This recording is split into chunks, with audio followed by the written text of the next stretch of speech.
დღევანდელი დღის თემა. მაგრამ ადამს არ გამოუჩნდა შემწე მისი შესაფერი. უფალმა ღმერთმა ძილქუში მოჰგვარა ადამს და რა დაეძინა, გამოუღო ერთი ნეკნი და მის ადგილას ხორცი ჩაუდო. ნეკნისგან ადამს რომ გამოუღო, დედაკაცი შექმნა უფალმა ღმერთმა და ადამს მიუყვანა. დიდად მადლობელი ვარ თქვენი, რომ გუშინდელი შეგონება დიდი მზადყოფნით მიიღეთ. არა თუ არ გიმძიმდათ გაგრძელებული სიტყვის ყურისგდება, არამედ ბოლომდე შეინარჩუნეთ მოსმენის ცოცხალი სურვილი. ამით კეთილი მეც გვაძლევთ, რომ ჩვენს რჩევას საქმითაც აღასრულებთ. ვინც ამგვარი სიამოვნებით ისმენს, იგი ცხადია, მოსმენილის საქმედ ქცევასაც დაეშურება. მეორეს მხრივ, დღევანდელი თავშეყრაც თქვენს სულიერ სიჯანსაღეზე მეტყველებს.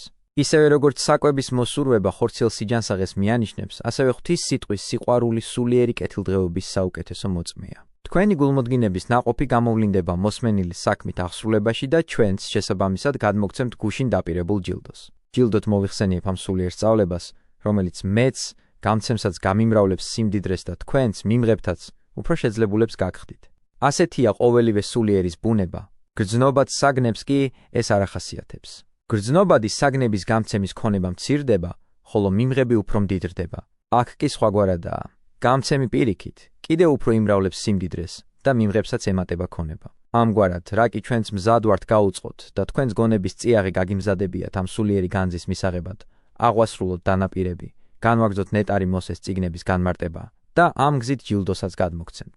უნდა განმარტოთ ის, რაც დღეს წავიკითხეთ, რათა ზედმიწევნით გავშალოთ ფრაზებში ჩადებული აზრთა სიმდიდრე და თქვენს მოყვარულ გონებას შევატყობინოთ. მცირე ხნის წინ ისმინეთ საღვთო წერილის სიტყვები, მაგრამ ადამს არ გამოუჩნდა შემწე, მისი მსგავსი. რას ნიშნავს ეს მოკლე ფრაზა, ხოლო ადამიანს? რად არის მიმატებული კავშირი, ხოლო განა საკმარისი არ იყო თქმულიყო ადამიანს? ამის გამორკვევა გადაჭარბებული კირკიტის გამო კი არ გვწადია, არამედ გსურს დაგასწავლოთ, რომ საღვთო წერილში უყურადღებოდ არ დატოვოთ არც ერთი მცირე ფრაზა, თუნდაც ერთი მარცვალიც კი. ეს ხო უბრალოდ ფრაზები კი არა, წმიდა სულის სიტყვებია, ამიტომაც თუნდაც ერთ მარცვალშიც კი უდიდესი საუნჯის პოვნა შეიძლება. გთხოვთ, გულისყურით ისმინეთ. ნუ ვინ იქნება მცონარე, ნუ ვინ თვლემარე, ყველა მფხიზელი გონება მოიმარჯოს. არავის გაგექცეთ აზრი განზე და აქ დგომისას ნუ გაერთობით საყოფაცხოვრებო საფიქრალით. პირიქით, იფიქრეთ ამ სულიერი შეკრების მნიშვნელობაზე და იმაზე, რომ აქ ყურს ვუგდებთ თავად ღმერთს, წინასწარმეტყველთა პირით მოსაუბრეს. ამ აზრის შესაბამისად ყველა მსმენა გაიმახვილეთ და გონებად დაძაბეთ, რათა ჩვენგან დაფანტული არც ერთი თესლი არ დავარდეს კლდეზე, ან გზის პირას, ან ეკლებს შორის. არამედ ყველა თესლი კეთილ ნიადაგში ჩავარდნილი, ანუ გახსნილ გონებაში მოხვედრილი უხვინაყოფის გამომღები გახდეს და გამრავლდეს ჩვენგან თესილი. ახლა განვიხილოთ თუ რას ნიშნავს კავშირის დართვა. მაგრამ ადამიანს არ გამოუჩნდა შემწე, მისი შესაფერი მსგავსი. ნახე რა ზუსტია საღვთო წერილი, როდესაც თქვა, მაგრამ ადამიანს არ გამოუჩნდა შემწე, ამით არ შემოიფარგლა, არამედ დაურთო, მისი მსგავსი. და ამ დართვით კავშირის საჭიროების მიზეზსაც გვიხსნის. ფიქრობ, უფრო სხარტი აზროვნების მქონენი უკვე ხვდებიან, რასაც ვიტყვი. მაგრამ რადგანაც ჩვენი სწავლება ყველასთვის არის განკუთვნილი, უნდა შევეცადოთ, რომ ნათქვამიც ყველას ცხადი იყოს და ამიტომაც განმარტავთ, რაც წერია ამგვარად საღვთო წერილში. მხოლოდ ცოტათი მოითმინეთ. როგორც გახსოვთ, უფრო ადრე წმიდა წერილში თქმულია. გაუჩინოთ შემწე, მისი მსგავსი, ამის შემდეგ გვეუწყება ცხოველების, ქვეწარმავლების და ყველა პირუტყვის შექმნის შესახებ. გამოსახა უფალმა ღმერთმა მიწისაგან ყველა ცხოველი და ცის ყველა ფრინველი და მიჰგვარა ადამიანს, რომ ენახა, რას დაარქმევდა. და ადამიანმა, როგორც ბატონმა, დაარქვა სახელი ყველა პირუტყს, ყველა ჯიშის ნადირსა და ფრინველს, ყველა პირუტყს მათი შესაფერისი სახელი დაუწესა, ღვთისგან ბოძებული სიბრძნის მეშვეობით. მაგრამ ჩვენ უნდა დავინახოთ, რომ ყველა ეს არსება, თუმცა კი გარკვეულ სამსახურს უწევს ადამიანს და ეხმარება მას შრომაში, მაინც უგუნური არსებაა და ადამიანს დიდად ჩამოუვარდება. არ უნდა ვიფიქროთ, თითქოს და მათზე თქვა ღმერთმა. გაუჩინოთ შემწეო, თუმცა ისინი ეხმარებიან ადამიანს და მათი სამსახური დიდად სარგოც არის, მაინც უგუნურები არიან. მათი სარგებლიანობა და დახმარების უნარი ეჭვგარეშია. ზოგი მათგანი სიმძიმეთა გადასაზიდად მოიხმარება, სხვები მიწის დასამუშავებლად. ჯორი გუთანს ეწევა, არხები გაჰყავს და მრავალ სხვა სამსახურს გვიწევს მიწის სამუშაოების შესრულებისას.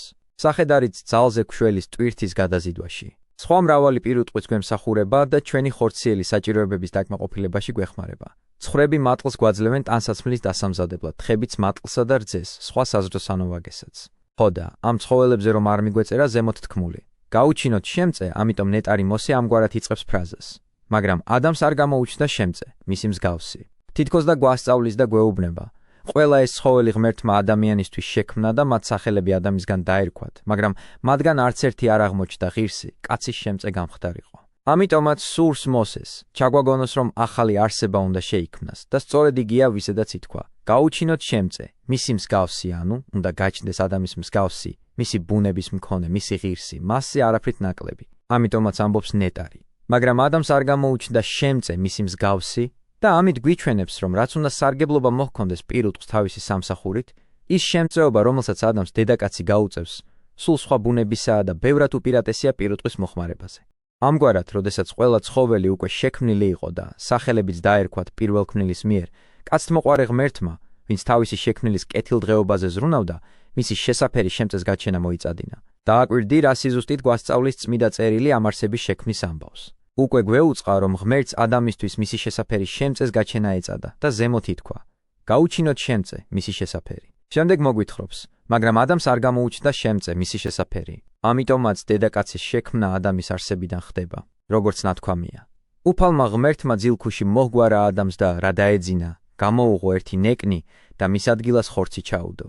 ნეკნისგან ადამიანს რომ გამოუღო, დედაკაცის შექმნა უფალმა ღმერთმა და ადამიანს მიუყვანა. დიდია ამ სიტყვათა ძალა. იგი ადამიანის ყოველგვარ გონებას აღემატება. მათი სიდიადის წვდომა სხვაგვარად შეუძლებელია თუ არა რწმენის მეშვეობით. ნათქვამია. უფალმა ღმერთმა ძილქუში მოჰგვარა ადამიანს და დაეძინა. დააკვირდი სწავლების სიზუსტეს. ნეტარმა წინასწარმეტყველმა ეს ორივე გარემოება ძილქუში და ძილი აღნიშნა. ან უკეთ, წმინდა სულმა გვაუწყა მისი ბაგით და ამით მოვლენის შესატყვისობა გვიჩვენა. ნათქვამია. უფალმა ღმერთმა ძილქუში მოჰგვარა ადამიანს და დაეძინა. ეს არ იყო უბრალოდ ძილქუში და ჩვეულებრივი ძილი. რადგანაც ჩვენი ბუნების ყოვლად ბრძენსა და ყოვლის შემძლებელ შემოქმედს ადამიანისთვის ნეკნის ამოცლა უნდოდა, იმისათვის, რათა მას ტკივილი არ ეგრძნო და მტრულად არ განწყობილიყო მისი ნეკნიდან შექმნილის მიმართ, რათა ტკივილის ხსოვნას მისთვის შესაქმნელი არსება არ შეეძულებინა. ამისათვის ღმერთმა ადამი ძილქუში ჩაძირა. თითქოს და უბრძანა, ერთგვარი გახევება დაუფლებოდა და იმგვარი ძილი მოჰგვარა, რომ იგი საერთოდ ვერ გრძნობდა თუ რა ხდებოდა მის თავს. როგორც უნაკლო ხელოვანმა აიღო, რასაც საჭიროდ თვლიდა, აღადგინა ის, რაც მოაკლო აღებული კი მისი კაცთმოყვარების შესაბამისად განაგო. ნათქვამია. უფალმა ღმერთმა ძილქუში მოჰგვარა ადამიანს და რა დაეძინა, გამოუღო ერთი ნეკნი და ის ადგილი ხორცით ამოუსო. ეს იმისათვის, რომ როდესაც გაიღვიძებდა, მომხდარის შესახებ ნაკლული ნეკნის გამოისობით არ შეეტყო.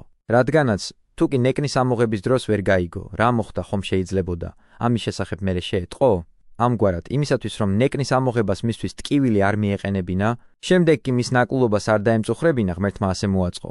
ნეკნიც უმტკივნეულოდ ამოაცალა და ამის შემდეგ გაჩენილი ნაკლულებაც ამოავსო, რითაც ადამიანს არ გააგებინა თუ რა დაემართა. ასე რომ უფალმა ღმერთმა აიღო ნეკნი და ნათქვამია, დედაკაცის შექმნა. საოცარი ამბავია, უსაზღვროდ სცილდება იგი ჩვენი გონების შესაძლებლობებს. ამგვარივია უფლის ყველა საქმე, მართლაც და ადამიანის ნეკნიდან დედაკაცის შექმნა არაფრით ჩამოუვარდება ადამიანის შექმნას მიწის მტვრისაგან. გარდა ამისა, დააკვირდი საღვთო წერილის დამდაბლებას, რა სიტყვებს ხმარობს ჩვენი უძლურების გათვალისწინებით. ნათქვამია, გამოუღო ერთი ნეკნი.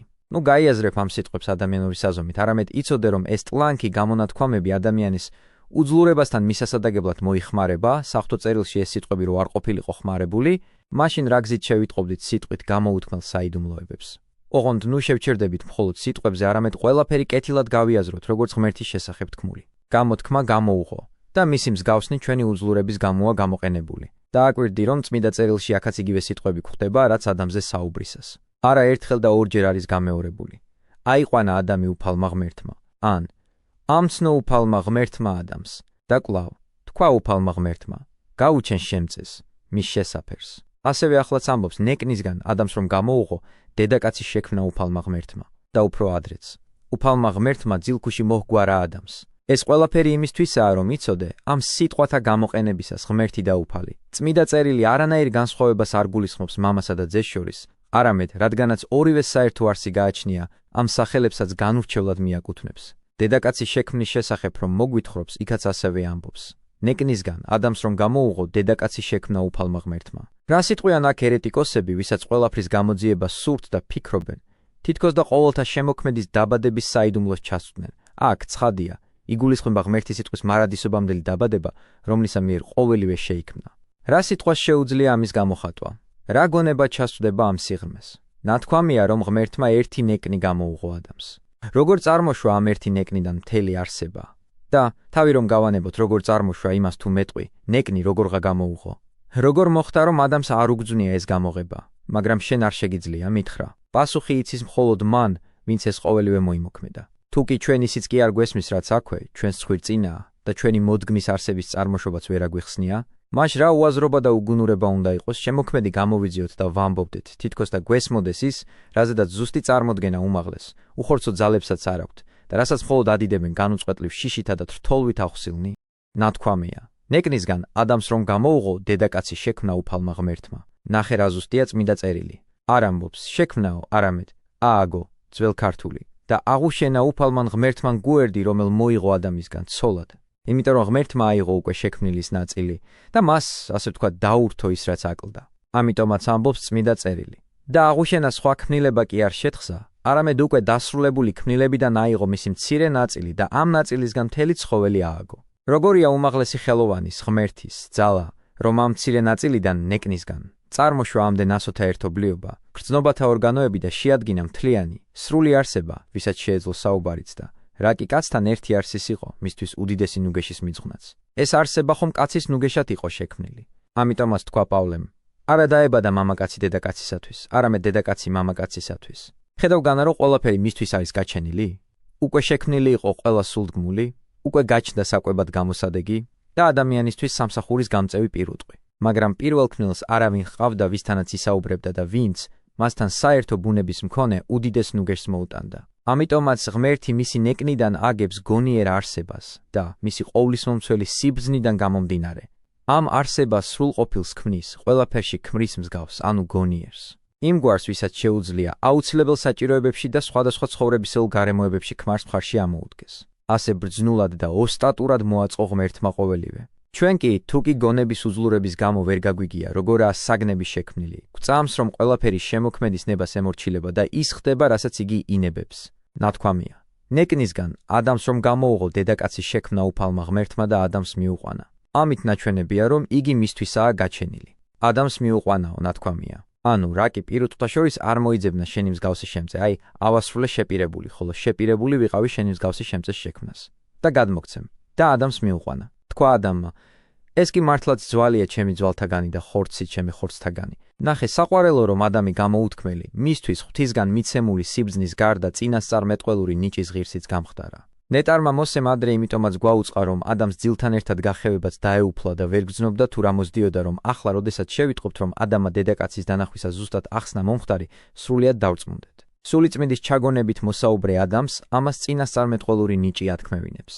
მან ხო არაფერი იცოდა მომხდარის შესახებ და მაინც, როდესაც ღმერთმა ცოლი მიუყვანა, თქვა, ეს კი მართლაც ძვალია ჩემი ძვალთაგანი და ხორცი ჩემი ხორცთაგანი, ძველ ქართული. აც ესე ძუალი ძუალთა ჩემთაგანი და ხორცი ხორცთა ჩემთაგანი. ხოლო სხვა მთარგმნელი ნაცვლად სიტყვისა აც ამბობს ამერთხელ, რათა გაგვაგებინოს, რომ ეს მხოლოდ ამჯერად მოხდა, ამის შემდეგ კი ასე აღარ მოხდება დედაკაცის გაჩენა. ამჯერადო ამბობს, მამაკაცისგან წარმოიშვა დედაკაცი, შემდგომ კი ასე აღარ იქნება, არამედ დედაკაცისგან გაჩნდება მამაკაცი, ან უკეთ, არა დედაკაცისგან, არამედ ორივეს თანამონაწილეობით, როგორც პავლე მოციქულიც იტყვის. არა არს მამაკაცი დედაკაცისაგან, არამედ დედაკაცი მამაკაცისაგან. და რამე თუ არა დაებადა მამაკაცი დედაკაცისთვის, არამედ დედაკაცი მამაკაცისთვის. მაგრამ ეს სიტყვები გვიჩვენებენ, რომ დედაკაცი წარმოიშვა მამაკაცისაგანო იტყვი. მოითმინე და შემდგომი ნათქვამი ჭეშმარიტ სწავლებას დაგანახებს. მოციქული ამბობს, ხოლო არცა მამაკაცი თვინიერ დედაკაცისა, არცა დედაკაცი თვინიერ მამაკაცისა უფლისა მიერ და ამით გვასწავლის, რომ პირველი დედაკაცის შექმნის შემდეგ მამაკაცის და დედაკაცის გაჩენა ორივეს თანამონაწილეობით ხდება. ამიტომაც თქვა ადამიანმა, აც ეს ძვალია ჩემი ძვალთაგანი და ხორცია ჩემი ხორცთაგანი. შემდგომ იმისათვის, რომ ადამიანის წინასწარმეტყველების სიზუსტეში დარწმუნდა იმაში, რომ მისი თქმული დღემდე სრულდება და სამყაროს დასასრულამდე შესრულდება ხოლმე, ისმინე რა არის ნათქვამი ამის მერე. დედაკაცი ერქვას მას, რა კი კაცისგან არის გამოღებული. ამიტომაც მიატოვებს კაცი დედმამას და მიეწებება თავის დედაკაცს, რათა ერთ ხორცად იქცნენ. ხედავ, როგორ ყველაფერი გაგვიმხილა ადამიანმა, თავისი წინასწარმეტყველური სულით ზუსტად განგვიმარტა ყოველივე. დედაკაცი ერქვას მას, რა კი კაცისგან არის გამოღებული. აქ იგი ნეკნის გამოღებას გულისხმობს. შემდეგ მომავალს ჭრედს და ამბობს, ამიტომაც მიატოვებს კაცი დედმამას და მიეწებება თავის დედაკაცს, რათა ერთ ხორცად იქცნენ. მითხარ, საიდან მოაფიქრდა ასეთი რამის თქმა? საიდან შეიტყო მომავალი და ის, რომ ადამიანთა მოდგმა გამრავლდება? საიდან გაიგო, რომ ცოლსა და ქმარს შორის შეწყვილება მოხდებოდა? ეს ხომ ცოდვით დაცემის მერე გაჩნდა. მანამდე კი ადამიანები სამოთხეში ანგელოზთა დარად ცხოვრობდნენ, სურვილით არ აღიგზნებოდნენ, არც სხვავნებები აღანთებდათ, არც ხორციელი საჭიროებები ამძიმებდათ. უხრწნელებად და უკვდავებად იყვნენ შექმნილნი და სხეულის სამოსით დაფარვაც კი არ ჭირდებოდათ. ნათქვამია: შიშველნი იყვნენ ორივენი და არ ცხენოდათ. სანამ ცოდვა და ურჩობა არ ჩაიდინეს, ზენა დიდებით იყვნენ შემოსილები და ამიტომ არც რცხვენოდათ. ცნების დარღვევის შემდეგ კი გაჩნდა სირცხვილიც და სიშიშვლის შეგნებაც. მაშ მითხარ, საიდან მოუვიდა აზრად ამგვარი რამის თქმა? განაცხადი არ არის, რომ ურჩობამდე წინასწარმეტყველურ მადლს იყო ნაზიარები და ამას ყველაფერს სულიერი მზერით ხედავდა? ამას უმიზნოთ როდი განმარტავ, არამედ იმისათვის, რომ თქვენ ამაშიც დაინახოთ ის უზომო სიყვარული, რომელიც ღმერთმა ადამიანს მოულინა. თავიდანვე ანგელოზური ცხოვრება უბოძა და ურიცხვი სიკეთით აღავსო, ხოლო ყველაფერს სხვასთან ერთად წინასწარმეტყველების ნიჭიც უძღვნა. აგრეთვე იმისათვის ვამბობ, რომ დაინახოთ ადამიანის დაუდევრობა ამდენი კეთილის ყოფის შემდეგ და ღმერთი კი არ დაადანაშაულოთ, არამედ ადამიანს მოჰკითხოთ ბრალი. იგი თავად იყო საკუთარი უბედურებების მიზეზი, რასაც თქვენ შემდგომში კიდევაც შეიტყობთ. ამდენი სიკეთის დაკარგვა, ურჩობით გამოწვეული გაკიცხვა ყველაფერი მისივე ბრალი იყო. გაოცებული ვრჩები, როდესაც დავფიქრდები ხოლმე იმ ცხოვრებაზე, რომელიც ღმერთმა ადამიანს უბოძა მისთვის გაკეთებულ ურიცხ სიკეთეებზე. ჯერ ერთი, მის შექმნამდე შეუქმნა მთელი ქმნილი სამყარო და მხოლოდ ამის შემდეგ მოავლინა კაცი, რათა მას ყოველივე ხილულის მოხმარება შეძლებოდა. მერე ბრძანა სამოთხე გაშენებულიყო იქ კეთილინება ადამიანის დასახლებით ცალკე პირუტყვებისგან გამორჩეულად. ყველა პირუტყვზე გააბატონა და უბრძანა კაცს, ვით პატრონს, სახელები დაერქმია მათთვის, როგორც მონებისა და ქვეშევრდომებისთვის. შემდეგ, რა კი ადამიანი მარტო იყო და სჭირდებოდა შემწე, რომელიც მისივე ბუნების იქნებოდა, ღმერთმა არც ეს იუარა, აუსრულა კაცს სურვილი, დედაკაცი შექმნა და ადამიანს გადასცა. ყოველივე ამის გარდა წინასწარმეტყველის ღირსებაც მიანიჭა და ამ გაუგონარი კეთილისყოფის შემდეგ უძღვნა უმთავრესიც. გაათავისუფლა სხეულზე ზრუნვისაგან, არ დაუშვა რომ მას სამოსი ან სხვა რამ საჭირო დაჰკლებოდა. არამედ როგორც ითქვა, ინება რომ კაცს მიწაზე, ვით ამ ქვეყნიურ ანგელოზს ისე ეცხოვრა, როდესაც ამაზე დავფიქრდები, მაკვირვებს როგორც უფლის სიყვარული ჩვენი მოდმის მიმართ, ასევე ადამიანის უდიერობა და ეშმაკის სიავე. ბოროტ დემონს არ შეეძლო მშვიდად ეცქირა ხორჩესხმული ადამიანის ამ ანგელოზური ყოფისათვის. მაგრამ იმისათვის რომ სიტყვა მეტისმეტად არ გაგვიგრძელდეს, ჯობს ცპიერი დემონის ხრიკების შესახებ საუბარი ხვალისათვის გადავდოთ. აქ შევწყვეთ სწავლებას და გთხოვთ, გულდასმით დაიმახსოვროთ თქმული და თავად გადაიაზროთ ყველაფერი, რათა გონებაში კარგად ჩაიბეჭდოთ. თუ კი განუწყვეტლივ გვემახსოვრება ღმერთის ბოძებული სიკეთენი, რაც მან ჩვენს ბუნებას მომადლა, თავადაც მადლიერი ვიქნებით და ეს მადლიერება გვიბიძგებს სიქველის გზით ვიაროთ. ვისაც ღმერთის სიკეთე ემახსოვრება, იგი უეჭველია, შეეცდება, არ შეიქმნას მათი უღირსი. არამედ იმგვარ მონდომებასა და სიყვარულს გამოიჩენს, რომ მეცსა და მეც დაიმსახურებს. ჩვენი უფალი უხვია და როდესაც ხედავს, რომ მადლიერნი ვართ უკვე მონიჭებული სიკეთის გამო, კიდევ უფრო ამრავლებს წყალობას და მეცსა და მეც გვიწყნის, ოღონდაც კი ვიზრუნოთ საკუთარ ხსნაზე. დრო ფუჭად არ გავატაროთ, არ ვიფიქროთ, გასულია თუ არა უკვე დიდი მარხვის ნახევარი, არამედ დავფიქრდეთ. ამ დროის განმავლობაში, რა კეთილი საქმე ვქმენით, მოვახერხეთ თუ არა რომელიმე ვნების დაძლევა. თუ კი ქველი საქმეებით არ გამოვიჩენთ თავს და არ აღმოვფხვრით საკუთარი სულიდან სხვადასხვა მანკიერებებს, მაშინ არას გვარგებს სულიერი სწავლების ყურისგდება, თუნდაც რომ ყოველდღე ვისმინოთ ისინი. პირიქით, გვავნებს კიდეც, რადგან თუ მავანი მასზე გაწეული ასეთი ზრუნვის შემდეგაც არ გამოიღებს კეთილ ნაყოფს, იგი მით უფრო მეტ გენიის ცეცხლს დაიმსახურებს. ამიტომაც გთხოვთ, სათანადოდ გამოვიყენოთ ის დრო მაინც, რაც მარხვის დასრულებამდეა დარჩენილი. და ყოველ კვირას, ან თუნდაც ყოველდღე დაუკვირდეთ საკუთარ თავს და ამოვძირკოთ მანკიერებანი საკუთარი სულიდან, ხოლო კეთილ საქმეთა საგანძური ვამრავლოთ. განვერიდოთ, როგორც ამბობს წინასწარმეტყველი ბოროტისაგან და ქმენ კეთილი. სწორედ ეს გახლავთ ჭეშმარიტი მარხულობა. დაე მრისხანემ ღვთისმოსაური ფიქრებით განაგდოს საკუთარი სულიდან მას დაუფლებული ვნება და სიმდაბლე და მორჩილება შეიყვაროს. უპასუხისგებლომ და აღვირახსნილმა, ვინც სურვილით შეცქერის ხორციელ სილამაზეს, დაიოკოს ზრახვა და სულის წიაღში აღიბეჭდოს ქრისტეს კანონი, რომელიც გვეუბნება. რამე თუ ყოველი, რომელი ხედვიდეს დედაკაცსა გულის თქუმად მის, მუნვე იმრუშა მის თანა გულსა შინა თვისსა, მოერიდოს თავშეუკავებლობის ვნებას და კდემამოსილება შეითვისოს. მოლაქლაქემ და განუსჯელად ყველაფერზე მოლაპარაკემ დაე ნეტარ წინასწარმეტყველს მიბაძოს და თქვას: დასდე უფალო, საცოი პირსა ჩემსა და კარი ძნელი ბაგეთა ჩემთა. დაე, ნუ რასოდეს წარმოთქვამს სიტყვას დაფიქრების გარეშე და საზღვათა შორისოდ, არამედ ისმინოს პავლეს სიტყვა, ვინც გვეუბნება. ყოველი სამწარე და რისხვა და გულის წყრომა და ღაღადება და გმობა მოისპენ თქვენ შორის ყოვლით ურთუკეთურებით. და აგრეთვე, ყოველი სიტყვა უშუერი პირით თქვენით ნუ გამოვალნ, არამედ მხოლოდ კეთილი სიტყვა, სარგოდ დამმოძღვრავი, რაითა მისცეს მადლი მსმენელთა მათ. ყველანაირად ერიდეთ ფიცილსაც, ისმინეთ ქრისტეს ბრძანება. ითქვა პირველთა მათ მიმართ, არა ცილიხ ფუცო, ხოლო მე გეტყვი თქვენ, არა ფუცად ყოვლადვე, ნურავინ მეტყვით, მართალი ფიცით ვიფიცებო. არც მართალი, არც ტყუილი არ უნდა დაიფიცო. მაშ, არ მივაკაროთ ფიცი ჩვენს ბაგეს და ყოველივე ბოროტისაგან მოვიზღუდოთ ენაც, ბაგეც და ჩვენი გონებაც, რათა ჩვენში არ იზარდოს ბოროტის ზრახვა და არ გამოითქვას იგი ენითაც. საიმედოდ დავიხშოთ ყურებიც, რათა ამაო ხმა არ მივიღოთ ჩვენში, როგორც გვამცნო ნეტარმა მოსემაც. ცრუ ხმებს ყური არ უგდო და როგორც თქვა ნეტარმა დავითმაც, რომელი იტყვინ იდუმალ მოყურისა თვისისა ძვირსა, ესე წავსდემნო. ხედავ საყვარელო, როგორი სიფხიზლე გვმართებს, რამდენი უნდა ვიშრომოთ სათნოებისთვის და სულ მცირე დაუდევრობა როგორ სრულიად გყუპავს. ამიტომაც აღმოხდა ნეტარ დავითს, როდესაც იგი ძვირის მთქმელს ამხილებდა. სჭდი რა იძმისა შენისათვის ბოროტსა იტყოდი და ძისათვის დედისა შენისა დასდვის საცთური. თუ კი ჩვენ ასე მოვიზღუდავთ სხეულის ყველა ნაწილს, მაშინ შევძლებთ მხნედ გავემართოთ კეთილი საქმეებისკენ. ენა ყოველთა ღმერთის სადიდებლად და მისი ქების სათქმელად ვავარჯიშოთ. სმენა ღვთის სიტყვის სასმენელად და შესასწავლად გავიმახვილოთ, გონება სულიერ საგნებზე ფიქრით დავტვირთოთ. ხელები მოვიხმაროთ არა მისატაცებლად და მომხვეჭელობისთვის, არამედ მოწყალების გასაღებად და კეთილ საქმეთა საქმნელად.